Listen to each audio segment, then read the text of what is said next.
Década ganada, década perdida, década empatada. La verdad que ese discurso, el debate que se da en términos económicos, le llega al que está del otro lado, le llega a la gente. Uno hoy abre los diarios y se encuentra con los índices económicos que bajan, bajan y bajan, cada vez son más negativos y sin embargo la economía argentina parece no despegar. Para hablar del tema estamos en comunicación con Fausto Despotorno, economista jefe de Orlando Ferreres y Asociados. Fausto, primero que nada, muy buenos días, muy buenas tardes. Juan Cruzans te saluda de Infobae TV. ¿Qué tal, Juan? ¿Cómo te va? Fausto, si yo hoy agarro una serie de gráficos de la economía argentina, cuando termino de leerlos, me voy a poner a llorar, me voy a amargar, me va a dar lo mismo. ¿Qué me va a pasar? No, mira, a llorar no te vas a poner, pero lo cierto es que vas a empezar a preocuparte un poquito. A ver, hagamos un conteo rápido. A ver, me voy a empezar a preocupar. ¿Por qué? A ver, contame de los cinco índices más importantes que tengo que tener en cuenta y que no son positivos. Mira, el primero es, te diría, producción industrial. Lo que Sí, estamos viendo hoy en la producción industrial es una caída del nivel de producción industrial del 6%, ¿no? sí, Que es una cifra bastante mala, bastante mala. Eh, y ahí tenés que tener en cuenta que que viene cayendo todo el año. Solamente tuviste crecimientos en enero y febrero, pero a partir de marzo fue todo el año negativo en materia de producción industrial.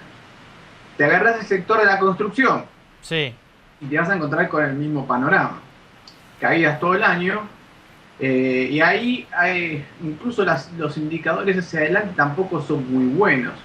Si uno mira la encuesta que publica el propio INDEC, que es una encuesta a los empresarios sobre cómo ven las perspectivas hacia adelante en la construcción, ha crecido mucho aquellos empresarios que dicen que van a tener que reducir el personal en la construcción, ¿no? Sobre Claro. todo en obras privadas, lo que se dedican a la parte privada. Eh, si uno toma agosto del 2013, casi no había ningún empresario que decía que tenía que reducir la cantidad de empleados. Hoy el 30% dice que va a tener que reducir la cantidad de empleados en el futuro, en la construcción Sí. privada.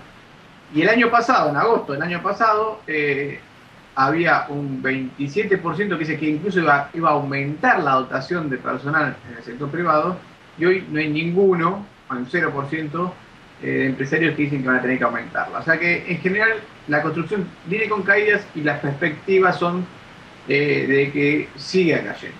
Ahora, Ahora, sí, sí, sí, sí, continúa, continúa. no, y si tomás el PBI en general, el indicador que elaboramos nosotros, que es el índice general de actividad económica, te muestra una caída de la actividad económica en agosto del 4%. Es una cifra muy importante. No sé si se va a mantener en esos niveles tan altos la caída, pero las perspectivas no son buenas, ¿no? Fausto, teniendo en cuenta este panorama que vos bien me graficás, ¿por qué cuando uno sale a la calle quizás no siente ese mismo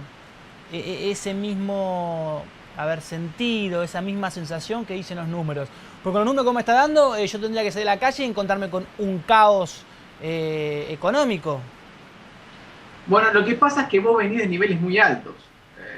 Te voy a dar un ejemplo, la industria automotriz. La industria automotriz está mostrando una caída muy importante, del orden del 25-26% en la producción. Ahora, ojo que venías de un récord histórico, de casi 1 millón de autos el año pasado. Este año estás produciendo 750.000, 700.000 autos probablemente, ¿no? Claro. ¿Qué pasa? Puedo decir, 700.000 autos no es un mal número, pero venías de 1 millón. Entonces, no lo sentís tanto porque venís de niveles muy altos. Y eso hace que, digamos, todavía no se note tanto, pero hay, por ejemplo, 400.000 puestos de trabajo menos en zonas urbanas en Argentina, de los que había hace un año. Por eso te digo, la situación todavía no se nota tan mal porque hay mucha gente que sigue trabajando y sigue teniendo empleo y sigue funcionando todo fantástico, e incluso con niveles relativamente altos de producción. Fausto, Pero sí, el otro día en un reportaje que le hacen a Domingo Cavallo, Él dijo que los índices de hoy de la República Argentina son incluso peores al año anterior, a la hiperinflación. ¿Eso es así? No, yo no estoy tan de acuerdo con eso. Es cierto que algunos indicadores son malos, sobre todo en materia fiscal. Hay que ver de qué indicadores se refería, ¿no? Porque el periodo previo a la hiperinflación era muy malo en nivel de actividad económica, muy malo. Es cierto que, por ejemplo, desempleo era mucho mejor y pobreza también era mucho mejor, pero eso fue un deterioro histórico. Argentina viene aumentando los niveles de pobreza de la década del 70, por ejemplo. Eso es cierto. No se ha logrado volver a esos niveles nunca más. Aumentó en toda la década del 70, aumentó durante toda la década del 80, aumentó durante la década del 90 y ahora también están un piso más arriba de lo que era en la década del 90, ¿no? Claro. Entonces, ese deterioro de la trama social viene desde hace cuatro décadas. Si comparás punta a punta, sí, bueno, por ahí hoy los niveles de pobreza e indigencia son peores que los del 80, pero la verdad es que eso es una tendencia que viene más allá de lo que pase en este momento. Fausto, se le acabó el tiempo a Axel Kicillof. No sé, lo que pasa es que los tiempos de un ministro son políticos, ¿no? Y eso es muy difícil de determinar.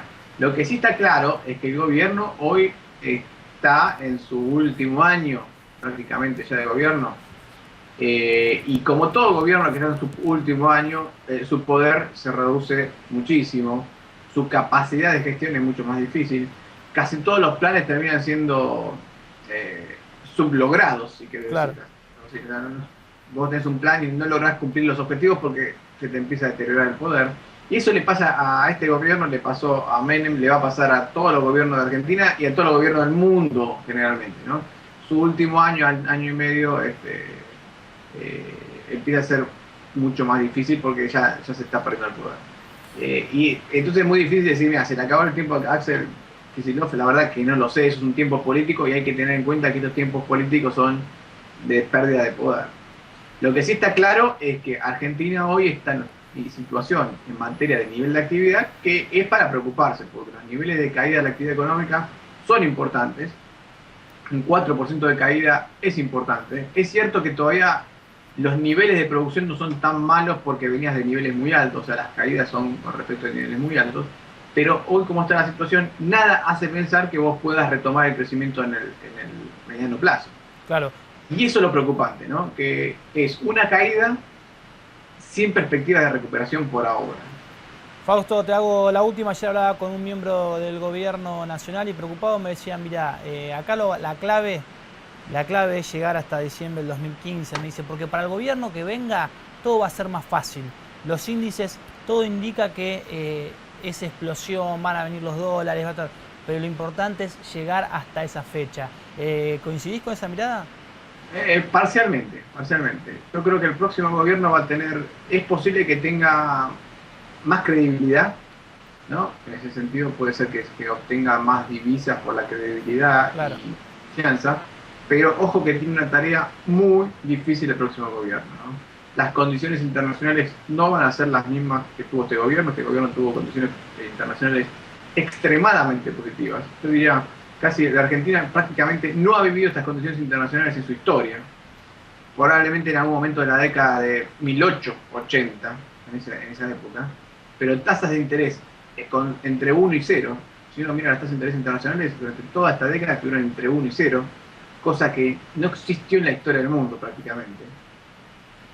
La soja batiendo récords año tras año, los últimos años se ha deteriorado un poco, pero igual hoy estamos hablando de una soja de $340 por tonelada y nos parece un mal precio cuando en cualquier momento de la década del 90 eso hubiera sido un precio para hacer fiesta. Claro. Entonces igual la fiesta le hicieron igual, Fausto, no te preocupes. Sí, la hicieron igual, pero las condiciones hubieran sido muy diferentes. Básicamente, si uno mira la balanza de pago, lo que se va a encontrar es que en la década del 90, todos los dólares que entraron por la soja en esta década, en la década del 90 entraron por la deuda, ¿no? Claro. Los resultados fueron más o menos lo mismo. Ahora, el próximo gobierno se va a encontrar con no por ahí una situación como la década del 90, pero sí una situación internacional más complicada porque ya se espera suba tasa de interés en Estados Unidos, se espera una caída de la soja, que es ya más estructural. Hay que tener en cuenta que cuando la tasa de interés en Estados Unidos empieza a subir y el dólar se empieza a fortalecer, los commodities bajan. Entonces las perspectivas son más tasa, menos commodities. Eso desde el punto de vista de la coyuntura internacional. Y además hay que resolver internamente problemas muy complejos. Hoy Argentina tiene un déficit fiscal históricamente alto. Probablemente el año que viene llegue al 5% del PBI, lo cual es muy alto para un país que no tiene financiamiento. Y aún es alto para un país que tuviera financiamiento. Y se está financiando básicamente con emisión monetaria. Claro. Incluso el problema es que la presión tributaria es muy elevada, entonces no tiene mucho margen de maniobra el próximo gobierno para ajustar las cuentas fiscales. Tiene que reacomodar todo el tema energético. Acá hay una ley de hidrocarburos que se está votando que no sé si es la que se va a necesitar en el futuro. Es mejor de lo que hay hoy, pero hay que ver si es la que se va a necesitar en el futuro. Y todo eso tiene que resolverlo un gobierno en un periodo de tiempo muy veloz, porque si no se puede deteriorar mucho más la situación económica. Entonces, es cierto que el próximo gobierno cuenta con más credibilidad, pero para que esa credibilidad tenga efecto sobre la economía, el próximo gobierno va a tener que resolver problemas bastante importantes, ¿no? O por lo menos mostrar la solución a esos problemas. Fausto Espotorno, gracias por estar en Infobae TV.